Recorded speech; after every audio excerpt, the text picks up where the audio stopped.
तो hey guys, welcome back to my channel get knowledge RHD. दोस्तों, आज की वीडियो में बात करने जा रहा हूँ 4 ओम्स और 8 ओम्स के बारे में। एक्चुअल में हम हमारा जो टॉपिक है वो है इम्पिडेंस। आखिर जो स्पीकर में इम्पिडेंस दिया रहता है, चाहे वो 4 ओम्स हो, 2 ओम्स हो, चाहे 8 ओम्स हो, वो क्या होता है, इसके ऊपर मैंने 2-4 वीडियो बना चुकी है। बट आज मैं एक छोटा सा एक एग्जाम्पल लेके आया हूँ जो आपको इजिली थोड़ा आपके दिमाग में चढ़ेगा इस चीज़ का। और कभी भी इम्पिडेंस मतलब इसके साथ मिसमैच नहीं करना चाहिए, वरना आपका नुकसान भी हो सकता है और एक तरीके से कभी कभार फायदा भी हो सकता है। फायदा कैसे हो सकता है वो मैं आपको आने अभी वीडियो में बताऊंगा। तो चलिए उसे वीडियो शुरू करते हैं। सो गाइस, सबसे पहला पॉइंट आता है इम्पिडेंस कि आखिर इम्पिडेंस का मतलब क्या होता है। देखिए, इम्पिडेंस जो रहता है, मैं उसको मतलब बताने से पहले डिफरेंस बता देता हूँ क्योंकि काफ़ी लोग को कन्फ्यूजन होता है। इम्पिडेंस का जो डिनोटिंग रहता है वो आपका ओम्स में आता है, मतलब इसको किस तरीके से नापा जाता है, ओम्स के थ्रू नापा जाता है। जो इसका यूनिट है एक तरीके से। और रेजिस्टेंस को भी आप देखेंगे तो उसको भी किससे, ओम से डिनोट किया जाता है। ओम्स रेजिस्टेंस भी आपका 4 ohms, 6 ohms, 1400 ohms, 12 k ohms, इस तरीके से भी रेजिस्टेंस को भी नापा जाता है। तो दोनों का काम जो है वो एक तरीके से सिमिलर है। दोनों का काम क्या रहता है, करंट को रजिस्ट करना होता है। करंट को रजिस्ट करना इन द सेंस कि उसके थ्रू पास होने से वो रोकता है। कॉइल मान लीजिए 8 ओम्स का है, तो उससे क्या हो रहा है, आपने एम्पलीफायर से जब वायर जोड़ा है तो उसमें क्या पास कर रहे हो आप ऑडियो फ्रिक्वेंसी के साथ करंट भी पास कर रहे हो। तो करंट को कितना लिमिट कर सकते हो वो आपका इम्पिडेंस डिसाइड करता है। 8 ओम्स का है तो कम करंट पास होगा, 4 ओम्स का है तो ज़्यादा करंट पास होगा, है ना। ये होता है इम्पिडेंस। रेजिस्टेंस कांस्टेंट रहता है, इम्पिडेंस थोड़ा सा फ्लक्चुएट हो सकता है। इम्पिडेंस में और रेजिस्टेंस में ये थोड़ा सा छोटा सा डिफरेंस है। ये हो गया इम्पिडेंस का मतलब। इम्पिडेंस मतलब क्या हो गया, करंट को रजिस्ट करने वाला जी, ठीक है। तो अब आपको एग्जाम्पल देके समझा रहा हूँ कि जो 8 ओम्स, 4 ओम्स, 2 ओम्स जो भी आपके स्पीकर होते हैं, उसमें आपका स्पीकर किस तरीके से रोल प्ले करता है। स्पीकर नहीं, मतलब एम्पलीफायर किस तरीके से रोल प्ले करता है। मान लीजिए आपके घर में एक सॉकेट है, ऑब्वियसली बात होगा। तो जो सॉकेट रहेगा, सॉकेट में आपने स्विच वगैरह सब चीज़ हटा दिया है, डायरेक्ट आपने जो आपका न्यूट्रल फेस जो भी है आपने उसको कनेक्ट कर दिया है। और वो डायरेक्ट रहेगा, आपको जो सॉकेट है जैसे ही आपने उसमें कुछ भी लगा होगा वो चालू हो जाएगा, ठीक है। वो सॉकेट है आपका। अब जब आप उसमें मान लीजिए आपने एक हीटिंग रॉड लगाया, हीटिंग रॉड में भी एक तरीके से एक इंडक्टर ही रहता है, वो कॉइल जो लपेटा रहता है एक छोटा सा मोटे किसी मटेरियल से। तो उसमें क्या है, जब आपने उसको कनेक्ट किया वो डायरेक्ट चालू हो गया, वो हीट होने लगा, हीट डिसिपेट करने लगा।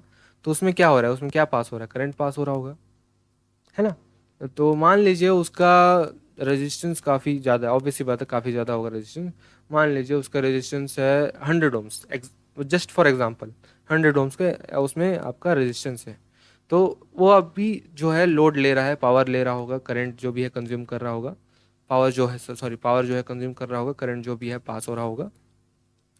बट अगर आपने उसको निकाला, निकाल के आपने क्या किया, एक पतला सा वायर लेके दोनों पिनों में आपने कनेक्ट कर दिया, तो क्या होगा आपके हिसाब से। ऑब्वियस सी बात है, आपका जो फ्यूज़ जो भी एमसीबी वगैरह है वो मतलब ब्लो आउट हो जाएगा, एक तरीके से शॉर्टिंग होगा ना। शॉर्टिंग क्यों हो रहा है, क्योंकि आपने कम रेजिस्टेंस का मटेरियल उसमें लगाया है। कम रेजिस्टेंस का मटेरियल इन द सेंस कि जो वायर होती है, पतली वायर, सॉरी पतली वायर में रेजिस्टेंस ज़्यादा होगा, मोटी वायर में कम रेजिस्टेंस होता है। जैसे मान लो कोई भी आपने एक छोटा सा वायर डाला है, तो ऑब्वियसली बात है उसका रेजिस्टेंस ज़्यादा नहीं होगा, एक छोटा सा टुकड़ा तो है ना, 2 या 3 4 इंच का जो भी रहेगा। तो उसमें ज़्यादा रेजिस्टेंस नहीं रहेगा, तो ऑब्वियसली बात है वो शॉर्ट होगा ही होगा। क्योंकि रेजिस्टेंस कम है, रेजिस्टेंस कम है तो करंट पूरा पास हो रहा है। करंट पूरा पास हो रहा है तो आपका जो क्या हो रहा है, फेस और न्यूट्रल आपस में अटैच हो जा रहा है। फेस और न्यूट्रल आपस में अटैच हो रहा है तो आपको शॉर्टिंग हो रहा है, जिसके कारण से वोल्टेज डाउन हो रहा है, करंट इंक्रीज हो जा रहा है। करंट इंक्रीज हो जा रहा है तो आपका जो लोड है एक तरीके से बढ़ रहा है। मतलब जहाँ से भी आपने आपका जो सोर्स है जहाँ से भी आ रहा है वहाँ लोड बढ़ रहा है आपका।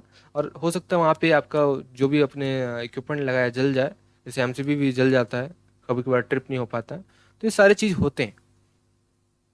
ये चीज़ मेरे ख्याल से आपको समझ में आ गया होगा कि जो भी मटेरियल, जो भी आपने इलेक्ट्रॉनिक गुड्स आपने जो कनेक्ट किया है, उसका कोई ना कोई रेजिस्टेंस होगा। अगर वो रेजिस्टेंस कम होते जाएगा धीरे धीरे धीरे धीरे, 100 ओम से 50 ओम्स भी चलेगा, 20 ओम्स भी चलेगा, जब 10 ओम्स से आएगा फिर उसके नीचे जब जाएगा तो जो इलेक्ट्रिकल मतलब एसी सर्किट में जब आप आते हैं तो उससे उतना वो नहीं कर पाता, वो सीधा शॉर्ट कर देगा। वो एक तरीके से आपका जो लाइन है वो जुड़ गया है, ठीक है। तो ये चीज़ आपको मेरे ख्याल से समझ में आ गया होगा, ये जो मैं क्या बता रहा हूँ। अब इसको आप किस तरीके से कंपेयर कर सकते हैं स्पीकर के साथ। अब मान लीजिए वो सॉकेट आपका स्पीकर है, उसमें आपने कॉइल नहीं लगाया अभी, सिर्फ वो सॉकेट है। अब जो कॉइल है वो आपका क्या है, वो एक हीटिंग रॉड है या फिर कोई भी इलेक्ट्रॉनिक गुड समझ लीजिए आप, चाहे बल्ब मान लीजिए, जो आपका कॉइल रहेगा। अब 8 ओम्स का जब कॉइल लगाएंगे तो ऑब्वियस सी बात है करंट कम पास होगा। 8 ओम्स का है मान लीजिए, ठीक है। 100 ओम्स वाला जो है वो आपका अभी 8 ओम्स है एग्जाम्पल के तौर पे, ठीक है। तो ऑब्वियस सी बात है करंट थोड़ा कम कंज्यूम कर पाएगा, वो रजिस्ट कर रहा है, आपका जो कॉइल है वो रजिस्ट कर रहा है कि हाँ भाई तुम इतना ही जा सकते हो, इससे ज़्यादा नहीं जा सकते, है ना। तो क्या होगा, आपका एक तरीके से लोड जो भी है नॉर्मली जो है पास हो रहा है, आपका जो करंट है जितना उसको जो रिक्वायर्ड है उतना पास हो रहा है, उस तरफ लोड भी एकदम नॉर्मल है। अब जैसे ही आप 8 ओम्स की जगह 4 ओम्स का कॉइल डाल देते हैं, जो आपका सॉकेट है या फिर स्पीकर मान लीजिए, आपने क्या किया, 8 ओम्स का कॉइल निकाला और 4 ओम्स का कॉइल डाल दिया। तो इसमें क्या है, एक तरीके से आपका क्या हो रहा है, आपने कम रेजिस्टेंस का एक तरीके से हीटिंग रॉड या फिर बल्ब कनेक्ट कर दिया। बल्ब का रेजिस्टेंस कम होगा कंपेयर टू हीटिंग रॉड, तो आपने उसमें बल्ब कनेक्ट कर दिया। अब जो बल्ब है एक तरीके से आपका 4 ओम्स का वॉइस कॉइल है। अब क्या हो रहा है, बल्ब जो रहेगा 4 ओम्स का है, अब उसमें क्या रेजिस्टेंस थोड़ा कम है, मतलब क्या हो रहा है एक तरीके इम्पीडेंस कम है, तो क्या होगा, वो करंट को थोड़ा ज़्यादा पास होने देगा कंपेयर टू 8 ओम्स। करंट ज़्यादा पास होगा तो जो आपका जहाँ से भी आपका सप्लाई है, जो सप्लाई जहाँ पे आपने आपका जो डिस्ट्रीब्यूशन बॉक्स लगा है वहाँ पे क्या हो रहा है, आपका लोड बढ़ रहा है, एक तरीके से लोड बढ़ रहा है, पावर ज़्यादा कंज्यूम होगा क्योंकि करंट कम है। इम्पीडेंस कम रहेगा तो लोड ज़्यादा रहेगा, तो वो पास हो रहा है, ठीक है। तो उसके बाद आपने क्या किया, आपने 4 ओम्स का भी निकाल के फिर 2 ओम्स का लगाया। अब 2 ओम्स का जैसे ही लगाएंगे तो कोई कोई जगह में जहाँ पे वो सूटेबल ना हो वो क्या करेगा, शॉर्ट कर देगा, वो सपोर्ट नहीं कर पाएगा। और कोई कोई जगह में 2 ओम्स में भी, मतलब कोई कोई मतलब जो एम्पलीफायर होते हैं कोई कोई 2 ओम्स में भी सपोर्टेड रहते हैं। 2 ओम्स के नीचे जैसे जाता है वो आपका स्पीकर और एम्पलीफायर दोनों को ख़राब कर देता है। स्पीकर को बाद में, पहले एम्पलीफायर खुद बर्न हो जाएगा, ये चीज़ रहता है। क्यों हो रहा है, जैसे जैसे आप रेजिस्टेंस मतलब एक तरीके से जो इम्पिडेंस है उसका वैल्यू कम करते जाओगे तो करंट जो रजिस्टिंग रहेगा वो कम होते जाएगा। करंट कम रजिस्ट होगा तो आपका जो रहेगा सप्लाई वो एक तरीके से शॉर्टिंग की तरफ बढ़ते जाएगा, समझे। तो कॉइल का रेजिस्टेंस होता है जो अलग अलग रहता है। अब क्योंकि ये डीसी सप्लाई पे चलता है तो जो इम्पैक्ट रहता है वो आपको तुरंत नहीं दिखता है, थोड़े टाइम के बाद पता चलता है। मतलब जो जैसे मान लीजिए आपने 8 ओम्स का स्पीकर, मतलब आपका एम्पलीफायर 8 ओम्स को ही सपोर्ट करता है, उसमें आपने 4 ओम्स डाल दिया, 4 ओम्स का स्पीकर लगा दिया, ठीक है। 4 ओम्स का स्पीकर लगाएंगे तो 4 ओम्स का स्पीकर में क्या रहेगा, भले साउंड ज़्यादा रहेगा बट आपका जो एम्पलीफायर रहेगा उसका जो पावर है ज़्यादा कंज्यूम कर रहा है, वो आपका 4 ओम्स का स्पीकर करंट ज़्यादा डिलीवर करेगा उसको। आपका एम्पलीफायर इंटरनली काफ़ी हीट होगा, अगर हीट होता है तो ऑब्वियस सी बात है हीट डिसिपेशन कभी कभार बहुत बेकार हो जाता है। मतलब किस तरीके से होता है, जो आपके रेजिस्टेंस जो उसके अंदर जो भी आपका सर्किट लगा हुआ, जो भी कंपोनेंट्स लगे हैं वो आपका अपना जो क्षमता है उससे ज़्यादा वो ड्राइव होंगे, वो हीट ज़्यादा होंगे, ज़्यादा हीट होंगे तो यहाँ तो उसकी एफिशिएंसी कम होते जाएगी धीरे धीरे, है ना। वो आपको तुरंत, इसलिए मैं बता रहा हूँ तुरंत इम्पैक्ट नहीं पड़ता है, धीरे धीरे उसकी एफिशिएंसी कम होती है। अगर लोकल एम्पलीफायर है तो हो सकता है तुरंत ख़राब हो जाए, तुरंत मतलब 2-4 घंटे में ही ख़राब हो जाए जल के।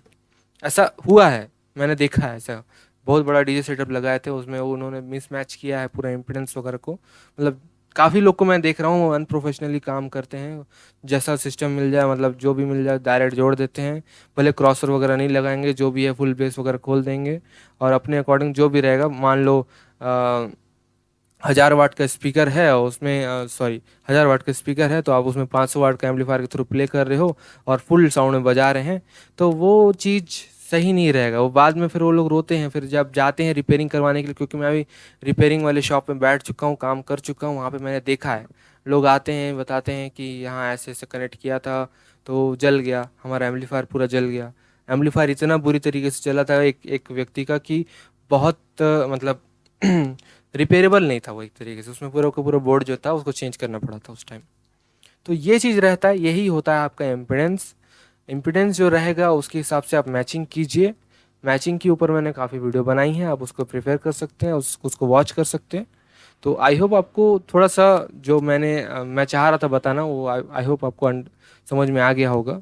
अगर आपको समझ में आया होगा तो प्लीज़ चैनल को सब्सक्राइब करना। चाहें तो आप मुझे इंस्टाग्राम में फॉलो कर सकते हैं, इसी नाम से, मेरा चैनल के नाम से आपको मेरा इंस्टाग्राम जो आईडी है मिल जाएगा। So thanks for watching.